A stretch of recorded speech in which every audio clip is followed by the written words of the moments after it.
Ladies and gents, we had a fantastic response for our World Pairs recap. It was on our subscriber-only channel on the Edge website, but we thought we'd do something for everybody. So because we had such a good response to that, I love that, Rob. I loved it. I loved the review. I loved the World Pairs review. It was amazing. Listen, you know when you're successful, it's great to go over it again, isn't it? I was living it. I was reliving every bite. It was amazing. Yeah. So what we thought we'd do is go through our glory days. So love the glory days. Yeah, why the not? glory days. We're going to talk about our biggest matches, our biggest match wins, and we'll do a little series.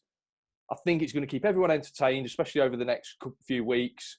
And we're going to kick off today with Lee Kerry talking about Feeder Masters and his win in the Feeder Masters final. So set the scene, Lee. What year are we talking? Right. Listen, Feeder Masters final. So 2019, was that the last time we went match fishing? It seems like it. Yeah, it was the Feeder Masters final. So a little bit of, I'm going to give a mini background and build up for this, Rob, because when the Feeder Masters first came about and Mick approached me to help organise it. This is Mick Viles. Yeah, Mick Viles. Back in 2014, he approached me, and then we had a year getting it ready, finalising the exact concept, etc. And we went to Bow Beach for a few years, and it was amazing. And it was a massive effort to run everything and fish the final. And I loved Bow Beach. It was brilliant. And it came to a point where we needed to mix it up, and we moved the final to Tamar. Now, going back, hang on, Lee, just go back. You know, when you started Feeder Masters, did you have this idea in your head that I'm going to become like a feeder guy? Or was it just a case of Mick asking you? That's honestly, a brilliant question. On the year that Mick asked me, I said to him, that's fine, but I'm not going to fish. I said, I'm not going to fish because I want to, I was doing a lot of float fishing, and I knew I was going to go away to the World Championships in September and help the team out and that. And I thought, I don't really want to be, and then I can just turn up and organise the match. That's fine. That's what I'll do. And I didn't. I think I fished one qualifier that I ran on the first year. I didn't fish any more than one. I'm sure I fished one. Anyway, I didn't qualify obviously, and I ran the final. And I walked the bank at the Feeder Masters final, thinking, why am I not fishing this match? This is ridiculous. I should be fishing this match.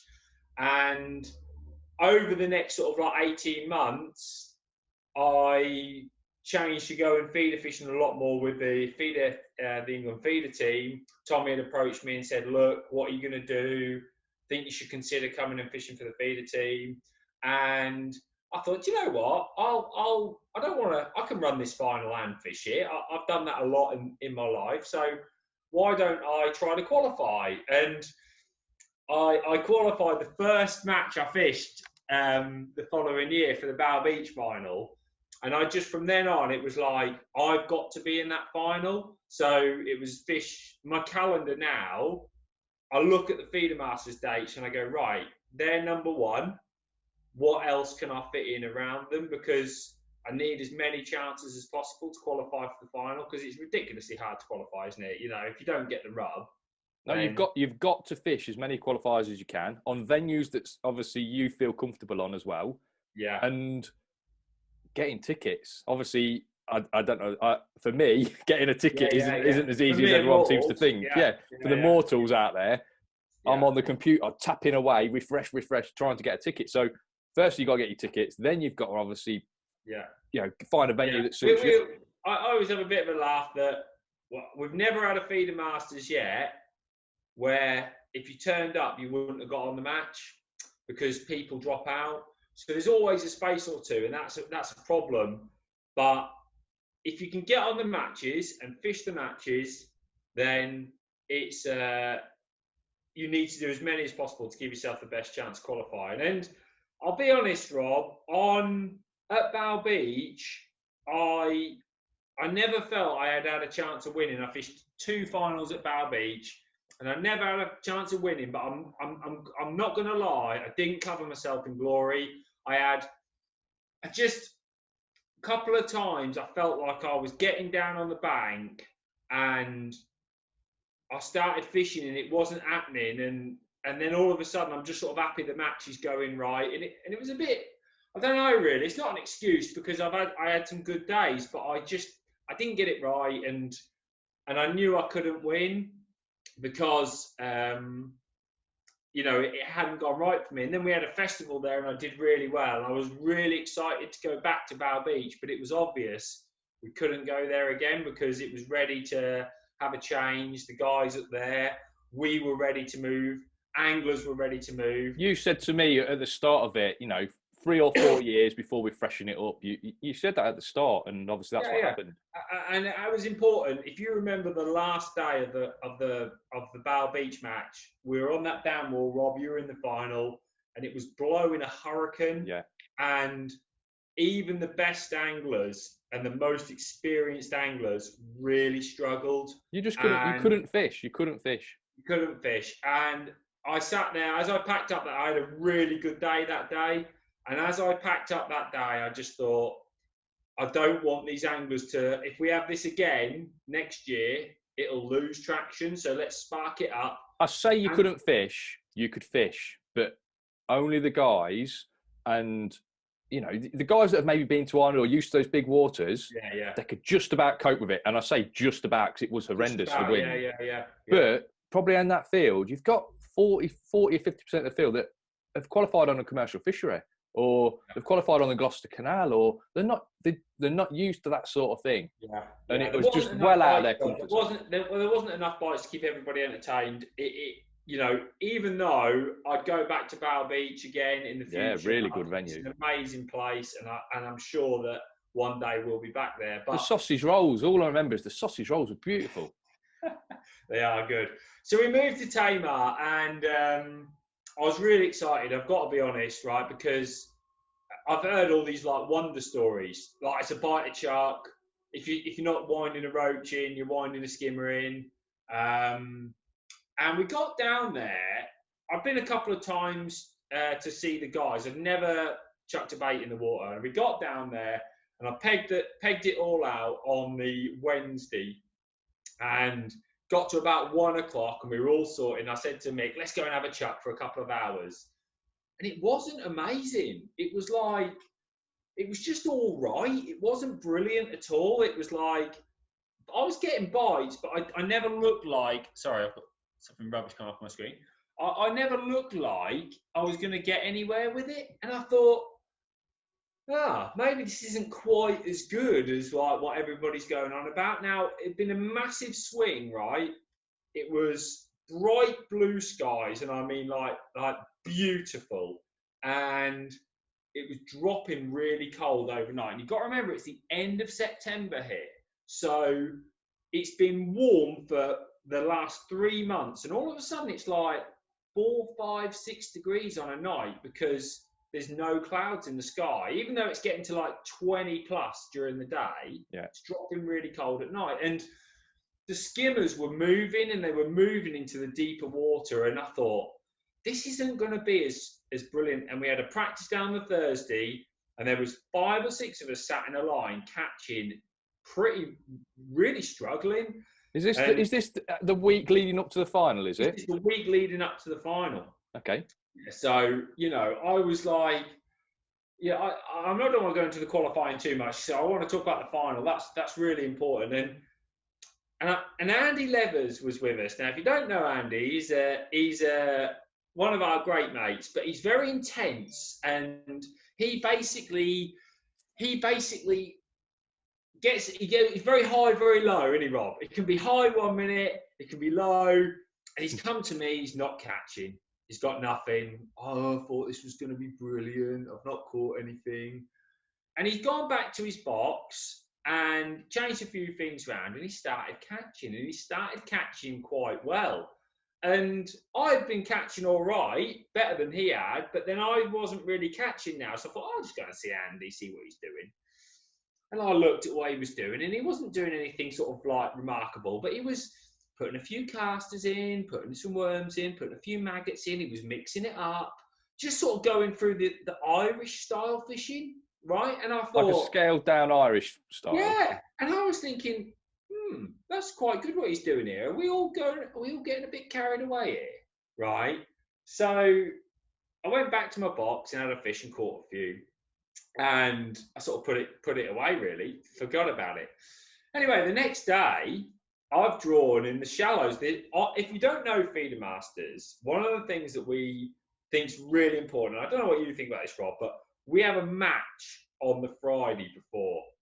And I think on the day before the 2-day final, and we don't insist that you fish, but we really encourage people to fish. The reason being, we want bait in every single peg. What I don't want is, the first year we had feeder masters, we had like 35 turn up on the first match, and that means that every peg doesn't get some bait going into it. So on the day of the final, you could draw a peg where 2 pegs together haven't been fished the day before, so no bait has gone into the peg. So it's like, if every peg is fished, every peg has had some bait go in. And that makes a big difference on a big lake, doesn't it? Such a massive difference. You know, even to the point, Rob, where if the skimmers get caught, then it's the same for everybody. It's not like they've been caught in one half of the lake and not the other. They've been caught all the way round. So it was good. Anyway, I drew down in the shallows. Now, I think I've drawn, you've been to Tamar this year, and the level was totally different to how it was when we went. The level was about... It was really high.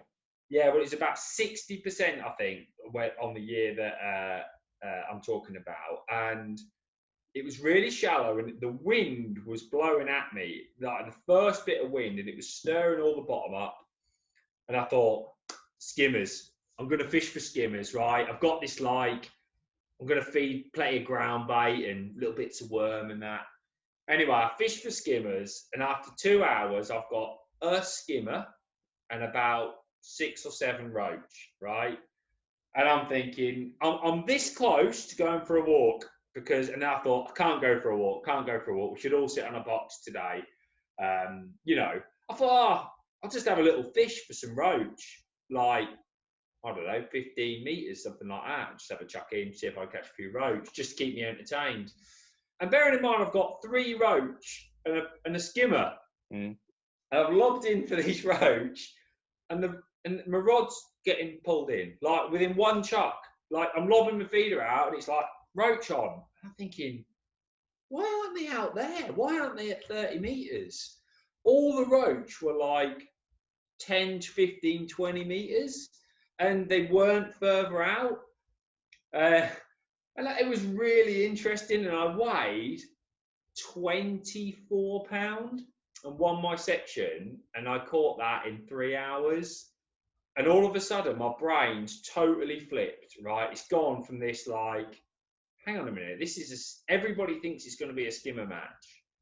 And the cold nights and the sun had pushed all the skimmers into the deep water, and they were just nowhere else. And all of a sudden, it was like, wow, roach are going to play a massive part in this final. Which is really interesting, isn't it? Because it's not. All of a sudden, the final's gone from being... Because it's a weight final, isn't it? So obviously, when you think of a weight final, everyone's thinking, just got to catch the biggest fish possible and catch as many of them. But sometimes it's not necessarily the easiest route that's the best route. Sometimes you've got to work a bit harder. Yeah, and you know what? You're right with that, because obviously the biggest weight wins. So you can try to catch big fish, but why fish for big fish when they're not there? Like, now this year, and it's worth you mentioning before I move on, I'm sure I was about where you drew in the festival that you fished, and you caught loads of skimmers there, like big weights of skimmers there, didn't you? Yeah, I caught two fantastic days. I drew the same peg both on the first day and the third day at the festival. And because the water was higher, obviously it was deeper. It was deeper, yeah. And there were skimmers spread around far more of the lake than I seem to, because I wasn't in the final that you won. I seem to remember that there was a lot of sort of like definite roach areas. Then there was definite skimmer areas. Yes. There was probably a couple of definite roach areas, but there was a lot of skimmer areas and a bit of a mixture of the two. And I'm sure that's because the water level was so high. So yeah, I think I had, what did I have? Did I have 40 pound? Something like that. I mean, there were slightly longer matches, weren't they? You had like Yeah. 40 odd pound, didn't 40 you? odd pound on both those days. I think my worst weight was sort of like 30 pounds, something like that, 35 pound. Yeah. Obviously fantastic fishing, and all 3 days were skimmers, which is obviously really interesting compared to what you're saying. Yeah. It was a little bit further out, so you're just finding that extra bit of depth, and especially on the Gorsebush bank, which is the right-hand bank as you look at it from the dam, that was even further out the chuck to get into that really deep water. And the fish was slightly bigger there. And I've got in my head, I wonder if you could go to Tamar, because it seems to be that the shallower the water, smaller the fish almost. Yeah. Go there, find the deepest water you can, and fish like a bream match. No one does it really, do they? And fish like a well. This is what big was baits, really bream, corn, big worms. We put 5 pegs in on where there's a boat slipway, and they don't ever fish it in matches because they don't allow it. But the depth is there. But the depth is there further out, and on the practice match, these 5 pegs were really poor. And Dean Barlow drew there on the first day of the Feeder Masters final, and along with a few others. And everybody was like moaning, "Oh man, it won't be very good." But you got to remember, Dean wasn't moaning, was he? Well, it was heard that a word or two came out. But people were very disappointed that they drew there because they thought, "Oh, it's been rubbish the day before." But it's the first time it had ever seen any bait, and there'd been an odd bigger bream caught further out, right at the depth. Anyway, it turned out that this was the 5 pegs to draw, and especially in the middle of it, because they've fished long and they've all caught like 2-pounders, 3-pounders that were nowhere else at all. And it goes exactly in line with what you're saying. Like, because they were all forced to fish further out because there wasn't any fish closer in, they caught bream. And it just shows what Tamar's like. There's so many different aspects to it on how you might have to fish. You can't just be sitting there thinking, "Oh, I've got to fish a road." And when you turn up, it feels like an unknown water as well, doesn't it? I think even the guys that fish it regularly don't really know what's actually out there and what the potential is. Well, this was proved, Rob, because on the final, the guys who do know it, they all caught fish, but they were all surprised with what had happened. And it was the conditions. Water level changes all the time. The conditions change all the time. Anyway, on the first day of the match, I've drawn on the right-hand bank what they call the Devon bank. But I'm trying to run the match, right? I'm standing there. I've got 60 blokes relying on me to run the match. Obviously, Mick Viles and Darren are helping out, but all the coordination is done by myself. So I'm trying to get everything ready and done. And I always want it to be like, I don't want to draw my own peg. I'm really big on that. I love drawing my own peg in a match, but I feel as an organizer, you can't do it. So you can either ask somebody else to draw it, or you can have last peg in the bag sort of thing. And I don't like the last peg in the bag thing. I just like somebody else to draw my peg. Anyway, I'm organising this match, and it's right, it's a free-for-all. On the first day, you don't know you can draw either side. Anyway, we're getting to 5 from the end, and I've realised that I haven't drawn a peg. I haven't asked anyone to draw me a peg. And I'm going, right, okay. I said, look, I'll just have the last peg. I'll have the last peg. So waited till the end. And the person who drew last, I can't remember who it was.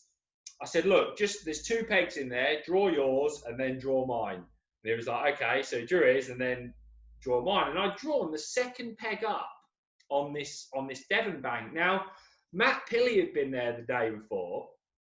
And this is going to seem really interesting. And this is how I think if you're going to win an event, sometimes things like this happen. You'll know, Rob, it has been said that I'm quite intense when it comes to fishing at times.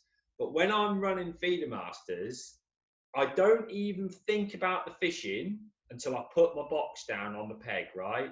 So I've drawn my peg and I thought, oh, right, where's that? Right, is everybody happy? Everybody's gone off. Everybody's got on the trucks. and I'm in the car park. So I've wandered down, and I'm thinking, oh, I'll go fishing now. And I've got 15-year-old Charlie Richards on my right, who's taking it apart, beat up Frankie the day before with a load of roach. So he's like mega keen, almost set up. I've got Will Freeman on my left, who's a great friend of mine. He's almost set up. And I'm thinking, I don't really even know how I'm going to fish. I haven't even thought about it, right? And usually I'm like, I know what I'm going to do and everything. Anyway, Andy Leathers is coming back into the frame here because the day before, Andy Leathers drew roughly where we'd practiced on the Thursday. So this is in the practice match. And he's got a section with Steve Ringer, Adam Wakelin, Andy Power, right?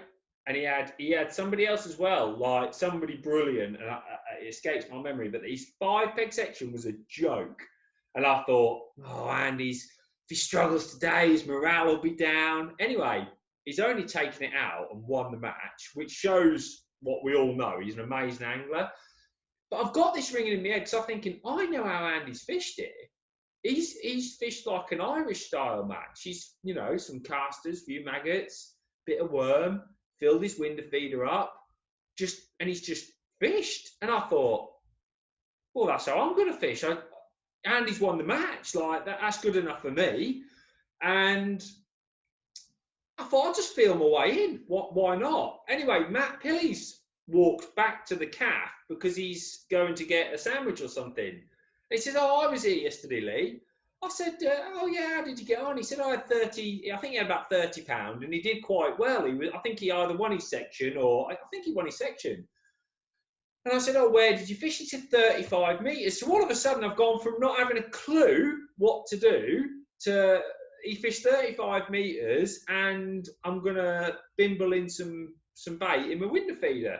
And I thought, well, that'll do for me, and I'll set up a roach rig, because I caught all these roach short in the practice match. Anyway, when I've chucked out for a roach, the bottom was horrendous, Rob. And I mean, tell the guys about roach fishing, because for me, if you can't pick up your feeder, you're wasting your time. Yeah, the feeder's getting stuck. The problem is, obviously, where you've drew, when we look at it now, we know that the shelf's really steep there. We know that it's rocks.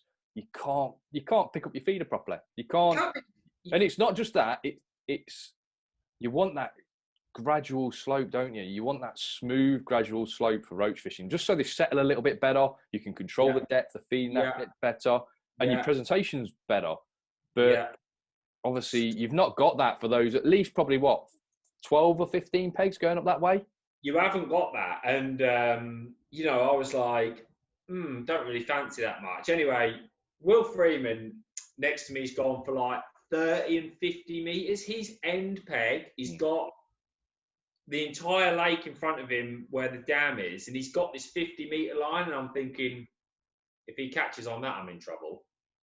But I haven't got time to do much else, and I think, okay, I'm just going to feel my way in, see how we get on. Anyway, I started fishing, and I didn't put loads in at the start. I just had a medium Preston window feeder, and I was putting in some casters, tiny bit of worm, and just fished a piece of worm on the hook. And I thought, well, I'll just see how we get on. And I caught a roach, a perch, like little fish for 15 minutes. Then I caught skimmer.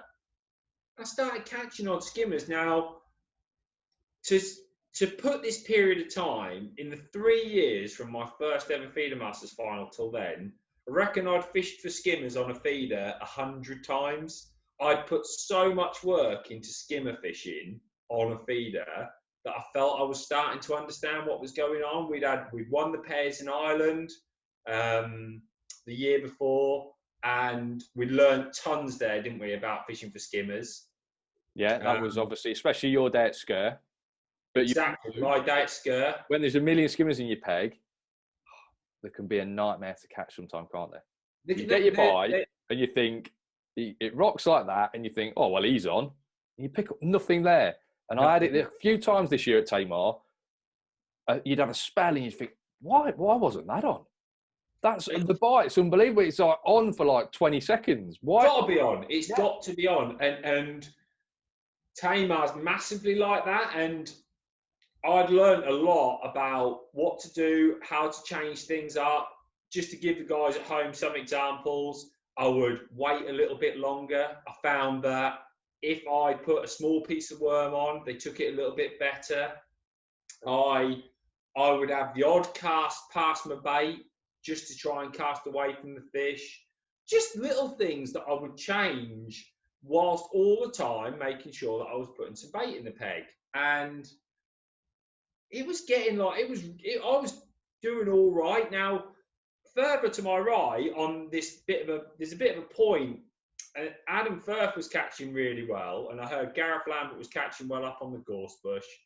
And I thought, look, I'm not on the best peg. Just fish a really tidy match. And Charlie Richards is fishing stunningly well. Well, let me just, because this is an important thing in a 2-day final on weight, you can be out of it on the first day, but you can't win it on the first day. So you've got to just be there or thereabouts, haven't you? Because without a doubt, this day won me Feeder Masters, right? Because, and I'm sure he won't mind me saying, Will, who I think is amazing at fishing, is on my left, and he's gone. He's not catching skimmers at 30. He's chasing them at 50. He's coming to try to catch them roach short. Charlie Richards is catching roach well, but not quick enough. He's going to end up with 20 pound. And so then he started chasing skimmers, which takes him off his roach. And all the time, I'm just thinking, look, you don't have to win the match. Just keep going, see what happens. And the peg started to fade. But then the last hour, it came back, and I caught a few more last hour. And I finished the match, and I thought, oh, I've had a nice day there. I've had a good day. And I can't remember my exact weight, Rob, but I think it was about 32.5 pound. And I was really pleased when I weighed in. I thought, oh, that's pretty good, that is. And I think about 38 pound won the match, right? This is approximately, I haven't got the results in front of me, but Gareth Lambert won the match. And he caught some bigger skimmers in his catch shot. He's got some odd 2-pounders like Gareth would. And all of a sudden, Adam Firth had 35 pound. I remember you being, what, 5th, something like that, after first day? Dean Barlow had caught about 35 pound at least. And I was about 5th or 6th, something like that. And I went home thinking, I went back to then do the results. And it wasn't until I got back and had a pint in the pub, and I'm chatting with Mick and all the anglers. They were the days, weren't they? In the pub having a pint. Yeah. And I suddenly dawned on me. I thought, I could win this. I could win Feeder Masters here, because I'm going to the other side where I know that on 25 out of the 30 pegs, I'm fishing for roach. I also know that there's a lot of roach all the way through, but particularly the top end. And I'm thinking to myself, well, I'm sure that I'm going to, I'm sure I can catch those roach. I've had a bit of a practice on them on the Friday. If I draw anywhere that isn't a chance of a skimmer, I'm not even going to fish for them. I'm just going to fish for roach. And if I catch 30 pound, which had been the top roach weight the day before, Darren Cox on peg 1 weighed 30 pound. And I thought, if I catch 30 pounds, go on my 32, I'm going to have half a chance of like getting in the top 5. And who knows? I might have a chance of winning. And that was that, really. Anyway. So the early pegs, peg 1, 2, 3, 4, they were like in the shallower area. They were definite roach pegs, weren't they? You're not doing anything there but roaching. Now, this is really interesting. 1 week before, Matt Pilley had drawn peg 1 in the pairs, Preston pairs, and had 46, 48 pound of skimmers. So it shows how in 1 week they'd moved from there back up. Yeah. So it wasn't like, I knew they weren't going to go back there because the weight showed that they hadn't moved back. Anyway, I'm about to draw, and I've drawn peg 2. Again, I just had the last one. I thought, I'll just have the last one. Works for Adam Wakely, and I'll do it. And so I'd got peg 2, and I was really pleased because although there is roach all the way along, I felt end pegs or that end from 5 below were really good for roach. And I thought, if I couldn't have been on an end somewhere, that would have been my next choice. So I was really happy, really. I thought, okay, well, £30 a target. And I've got Lee Addy on my left, who's fantastically good at feeder fishing, and Adam Wakeling on my right, who is one of the best, particularly at roach fishing, winding in fish quickly. So Andy Powers on peg 5, Dave Berry's on peg 4. This is the sort of thing you talk about, Feeder Masters final. I could have picked you 5 pegs anywhere, and it would have been a similar story. So I think at this point, Rob, literally £5 separated like 17 or 18 anglers in the middle of the field. That's how close this final is. Everybody's caught a load of fish. I mean, £20 was nowhere, literally nowhere. I think, I think when you get so many good anglers, all of like a certain level, and you get on a venue that is, I'm not going to say fair, because there's no totally fair, a venue where you're catching fish and everyone's got a chance of putting a few fish together. That's always going to be a case, the top sort of like 4 or 5 anglers are going to be so close together. And that's where all the little things make a difference. So, as in your first day, switching baits, chucking a bit further, just nicking a few extra fish to give you, what, £2 or £3 extra at the end of the day? Well, that is what I think makes a difference, you see. All those little things, they just add up. So it was going to be really, really tight. Now, going into the second day, because I'm on these roach pegs and I've got all these brilliant anglers here, do you know, I'm back to this same mentality, Bob. I'm sitting there behind my box, I'm thinking, I want to win, but I've got Lee Addy on peg 1, which is brilliant, and I've got Adam Wakeling here, who is astonishingly good at roach fishing. So I think I had like a £2 lead or something. I've got the results somewhere. I had a £3 lead over Adam Wakeling from the first day. So in my head, I'm thinking, well, if he only beats me by £2, I'll still. So you're thinking, just want to consolidate what you've done the day before and just stay there or thereabouts, rather than stay there or thereabouts. Exactly that. And then I'm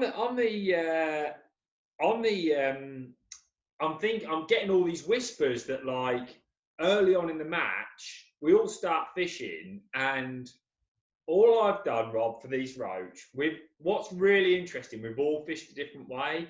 Lee Addy on the ends fished about 15 metres, and he's fished casters, bits of worm, and he was missing quite a few bites, but the stamp of his fish were really good.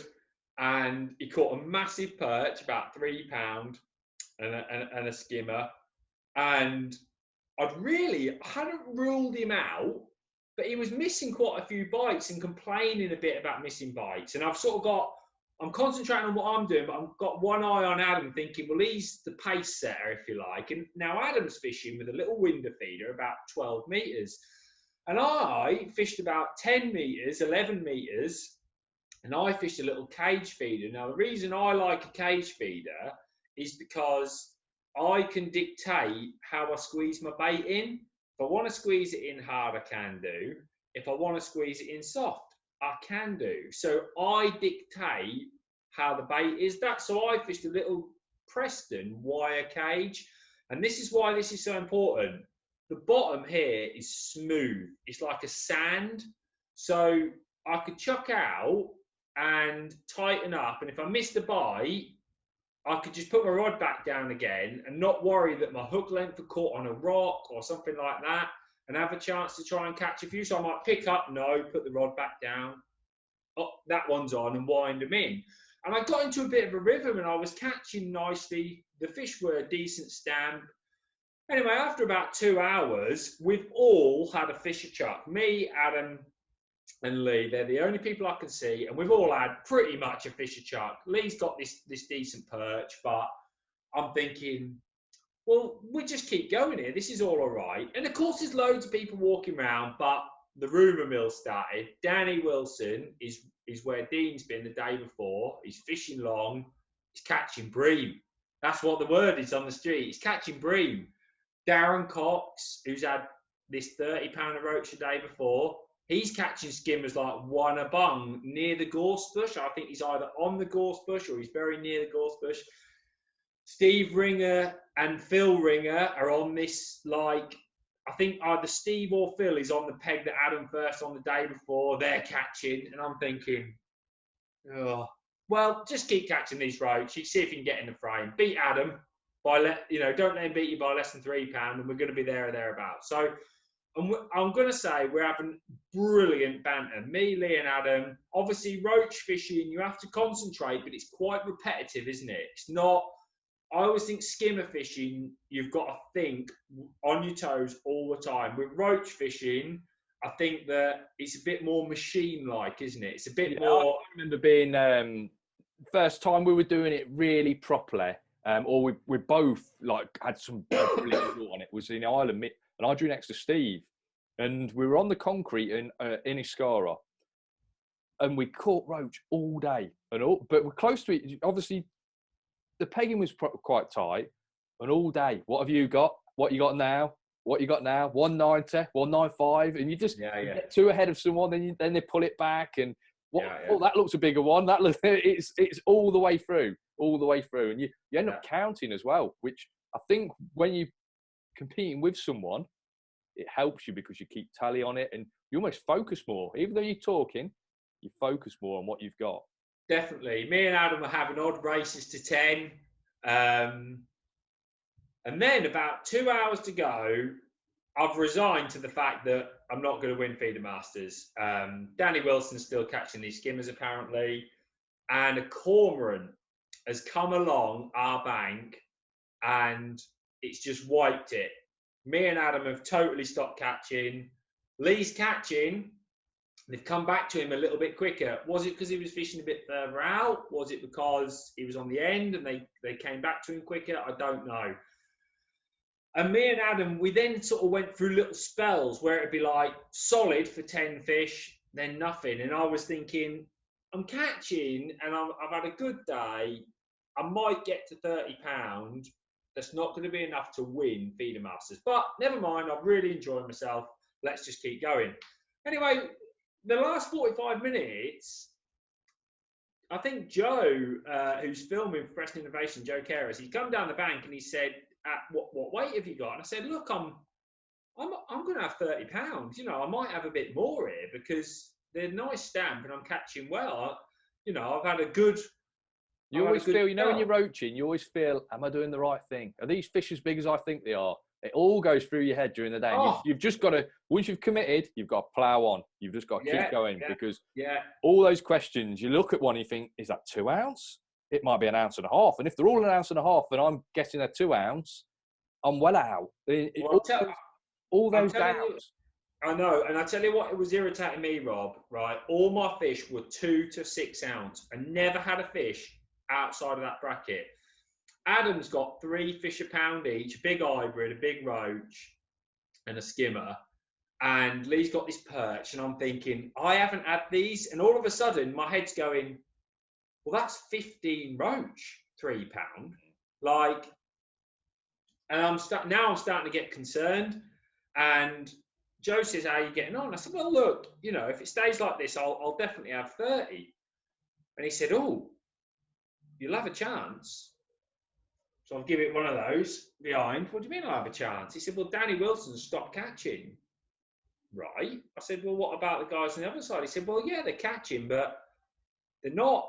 It's not been great the last 2 hours. Everybody's sort of struggling. And he's like sitting there for about 10 minutes. He says, well, you guys were all still catching roach. And I said, yeah. He said, listen, this will be really close. It's not a done deal.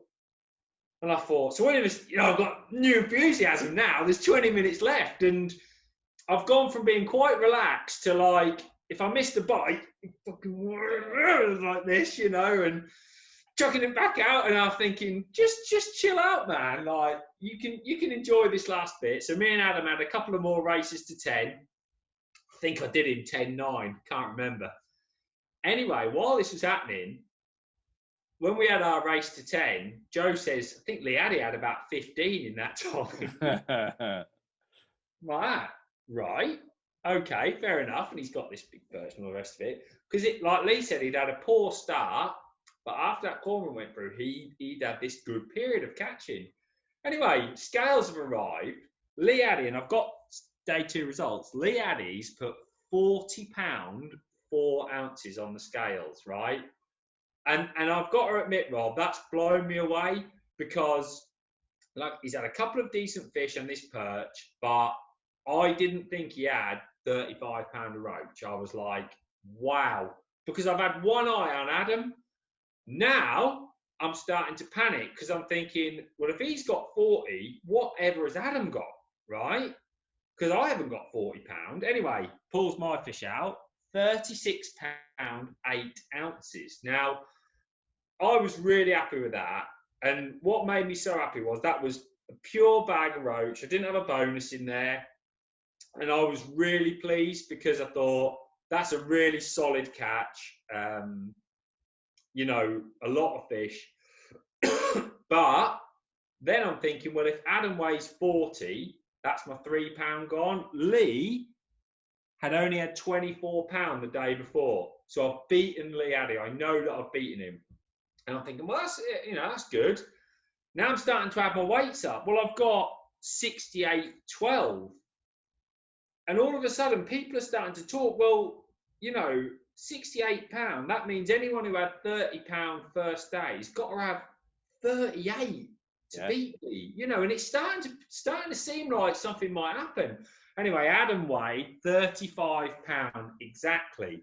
So all of a sudden, you're £4 ahead of him over the 2 days. So I'm £4.5 ahead of him over the 2 days. And that, in your head, you're thinking, what's Danny Wilson had? What's Danny Wilson had? It's all about Danny Wilson. And somebody's phoned me up. I think it was Michael Buckwalder, and he says, what have you had? And he's had a mega day. He's had £40 a roach next to Danny, or £39.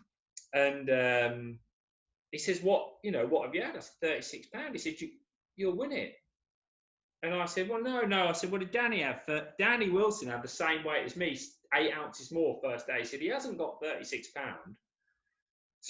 So all of a sudden, I'm thinking I've got to organise. I might have won Feeder Masters, and it was, right, let's get back and do the results. So I started walking back, and I'm walking back, and I'm thinking, yeah, this is great. I might have won Feeder Masters, but I've also got to do the results. Anyway, news comes in. Danny's had 33.10, which means he's got £66, and I can't be beaten.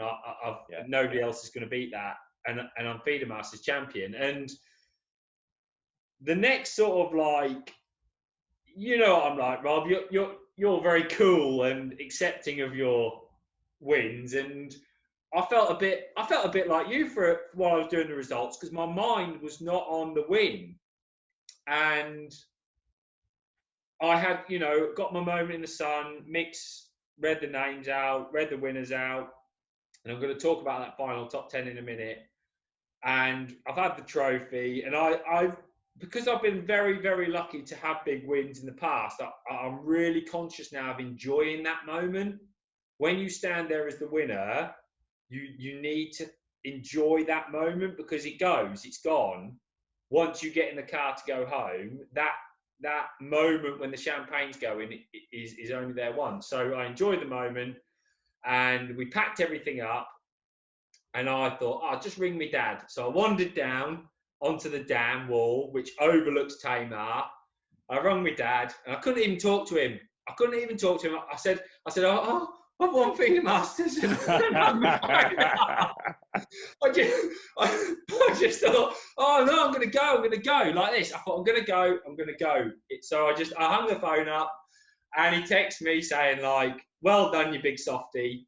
And that was that. And I spoke to him later on the drive home. But that moment of the realization of 3-4 years before, feeling a bit lost, feeling a bit like, I'd pursued float fishing for so long, as well as going feeder fishing, then making a change and winning what I think is arguably the biggest title in UK feeder fishing, was amazing, an amazing moment. Very. Yeah, but amazing. Well, you said you're going to talk about the top 10. Talk to me about the top 10, because Feeder Masters finals now, well, since they started, they're like a who's who, aren't they? Yeah. There's some incredible facts. So in Feeder Masters, we pay the top 20 out of 60. It's sort of Feeder Masters philosophy that, there's a nice prize for the winner, £12,000. But after that, we spread the remaining 20 plus £1,000 that we pay out all the way down to 20. If you win over £1,000, if you come 10th, for example. The idea being that people are driven and it's close and every fish matters. So some statistics for you. I had £68.12 and Danny had 66.4 for second. Lovely kid, Danny Wilson. Lee had his brilliant day 2 performance, 64.12, elevated him into third. And Adam Wakelin was fourth with 64.2. Now, so you're talking about £4 separating the top 4. And James Dent was fifth with 61.8. Now, this is where it gets unbelievable for me. Sixth place was £57. And 20th was £50, 12 ounces. 7 places, yeah. £7 covering that. £7 has covered 14 places or 15 places. And there's a little core in the middle where £1 separates about 5 people. It's ridiculous how. But this is fishing at the highest level, Lee. And I want to go back to, the last World Champs in South Africa. Yeah. When I swung that little grass carp and it dropped off, that ultimately cost me a medal at World Champs level. And that grass carp was what? 50 grams? Yeah. That's how close it is when you get to that level. And obviously Feeder Masters is that level. So those tiny little adjustments, that skimmer that you thought, I'll swing that and you didn't, and it dropped off, or that little spell of 5 minutes where you missed 3 bites, you just went out of your rhythm. Yeah. That could cost you £1,000 at the end of it. Yeah, absolutely. And the top 30 had £40 or more over 2 days, which it's nothing, Rob. A good hour on those skimmers is £10. Yeah. So I think the important thing is everyone catches fish. So because Tamar's not a local venue for anyone, they've all had to go. Everyone in that final travels there. They stop there. Give them a day's fishing. You've got to give them an enjoyable event as well. Well, only one person had less than £10 over the 2 days. So that person had £14 on the second day. Everybody else, so that's 119 out of 120, had double figures. And I'm not talking like £10. No, it's like 15, 17, 18, 19 £15 or more. And I never did the maths for the £20, but I've got the sheet here. I would say at least half had £20 on a day. Well, that's shown by the £40, isn't it? Yeah. So that for me is unbelievable silverfish fishing. No, and it's Lee, it's still the same, if not better. Obviously, you couldn't go this year, could you? So when I went on that festival, same time as Feeder Masters, wasn't it? Same time, yeah. Same time, yeah. That's why I went. The fishing was exceptional fishing. And do you know what else I loved about that final, Rob, which always sticks in my mind? On the final year of Bow Beach, the standard of the top 10, 15, in my opinion, was incredible. And the conditions meant that those with experience in what some people might consider the sort of very, very best guys all came in the top 10, 15. And they said, when we move to Tamar, well, there's loads of fish, it'll just be the best guys. Well, all the guys in the top 20 are brilliant anglers. All the guys in the final have won a 20 peg section, so they're brilliant anglers. But when I looked at the guys, Like Danny Wilson, we know Danny Wilson is a brilliant angler. We know how great he is, but he's not a household feeder name like a Steve Ringer, or to give somebody as an example, or a Rob Wootton. But he's there and he's in second. We've got Mark Murdoch, good, lovely guy, lives in Norfolk, brilliant on the River Yare, 6th place. You know, he's there at one place above Dean Barlow, Darren Because Cox. I think what it did is Tamar catered for anglers who wanted to do different things. So there'll be some guys there who say, tell you what, I don't want to fish for bream, I want to fish for roach, and they'll do well. And there'll be some guys there who say, roach fishing is not my game, I'm going to sit it out long for bream and hopefully get a few pulls. And they'll do well also. And I just think there's enough fish in the venue that if you draw the right pegs, you've got a chance of doing that and fishing to your strengths. I also think it's not a fair venue. I think it's quite. I think there's good and there's. No, but you've hit the nail on the head when you said Michael Buttwalder had 40 pound of roach next to Danny Wilson, who had 35 pound of bream. And this is exactly it. You pick and choose your tactic. Michael Buttwalder was on the end peg. He's amazingly brilliant at roach fishing. He's gone, I'll see if I can catch 30 pound, and it's turned into 40. Danny Wilson needs one more bite and he's Feeder Masters champion. Yeah. Right? Because of the way in which he's fished. And that's what I loved about it. And I don't think anyone came away. We always try to make the Feeder Masters final an experience. I would stand up and say, I bet there's not anyone who didn't come in the top 20 who thinks, do you know what? If I'd have made a different approach over the 2 days, I could have got in. Like, they fished for skimmers and they should have fished for roach. I'm not saying that they've done it wrong. They just made a decision. For example, if I'd have fished for roach on the first day, at any point, I would not have been Feeder Masters champion. I wouldn't. It wouldn't. If I'd have fished for skimmers any day on the second point, I wouldn't have been Feeder Masters champion. As it happened, I made the right decisions and fished 2. Certainly on the first day, I was happy with my roach fishing. Second day, I really enjoyed it, and I didn't even get that bonus either. That's something I want to work on. How could I have caught a bonus? Because that got me thinking, Rob. Should I have? Adam's caught 3 £1 Yeah, but I always think it's your stamp when you're in a fish race. If you can just increase your stamp slightly, I think that's important. Yeah, well, I don't know if, like, you know, I fished a metre or 2 shorter than them, but I arguably caught the most roach. But did I not? You know, should I give myself a chance of a skimmer or 2 in with what I was doing? Maybe if I'd have fed some. Well, let's go back to the first real time me and Steve were fishing against each other, roach fishing. Steve ended up with more fish than me. He had 10 more fish than me on the day, and I thought, well, obviously the roach, that's it. I beat him by 2 kilos, and it was so. I think I had 15 kilos and he had 13, and it was because my stamp was bigger.